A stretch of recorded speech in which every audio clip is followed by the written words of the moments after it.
Jeg vil gerne fortælle jer om med det arbejde, jeg har været i gang med i rigtig mange år. Det drejer sig om tekstiler, og i det her tilfælde drejer det sig om den form for tekstiler, som jeg på nuværende tidspunkt har været omkring ved i de sidste 5-10 år. Det er vægtæpper, og de er næsten alle sammen på en størrelse og en længde af omkring 2 meter. Nogle er enkle, og nogle er ligesom tredelte. Det her er altså ikke 3 tekstiler, men det er 1 tekstil, som er delt.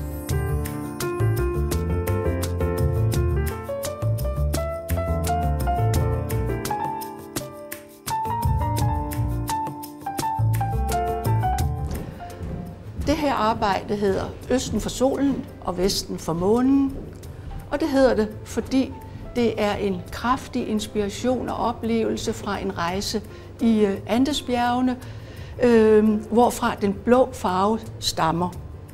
Man starter i bunden af Andes, og det er mørkt og tåget, og pludselig så falder skyerne fra hinanden, og der ser du den helt vidunderlige blå, stærke, rene, klare blå, som er meget svær at lave.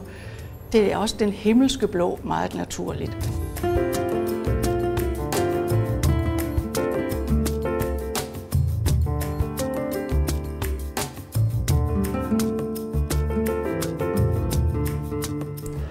For eksempel må folk dengang have været rigtig bange for alting.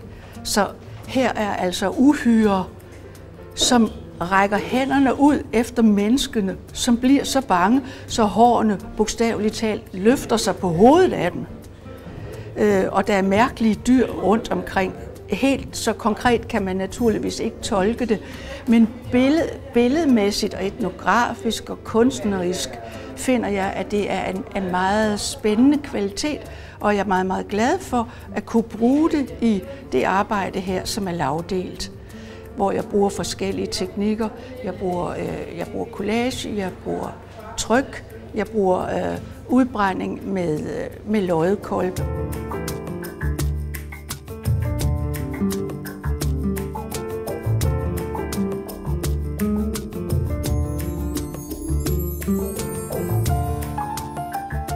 Jeg starter med at indfarve baggrunden på et kraftigt stykke stof, lidt ligesom en maler gør. Så lægger jeg collage på, og i collagen det er ganske små stykker, som jeg arbejder op ved hjælp af min batikteknik. Og når jeg er helt færdig med dem, så har de cirka den størrelse. Så river jeg dem i stykker, og ikke nok med det. Jeg brænder dem også. Og hvis vi ser på kanterne her, så kommer der nogle bløde, lidt spændende former, som jeg egentlig får foræret af at brænde. Så lægger jeg dem på med våd lim, og så stamper jeg det tynde stof ned med en bred, flad pensel. Og ligesom en maler, som samtidig siger, at der er noget af farven, der skal trækkes hen i det ene hjørne, så brænder jeg nogle ganske små stykker ud, som man ser her, for eksempel for at trække den røde farve ned, for at give lidt liv her. Og til allersidst, så skal der lægges tryk på.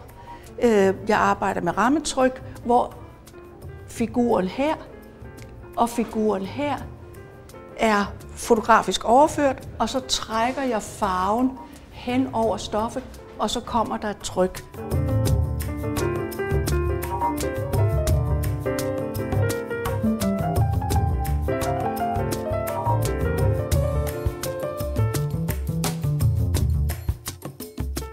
Min udstilling her hedder Making Time, og det gør den, fordi det er et emne, som jeg har arbejdet meget med, nemlig tiden.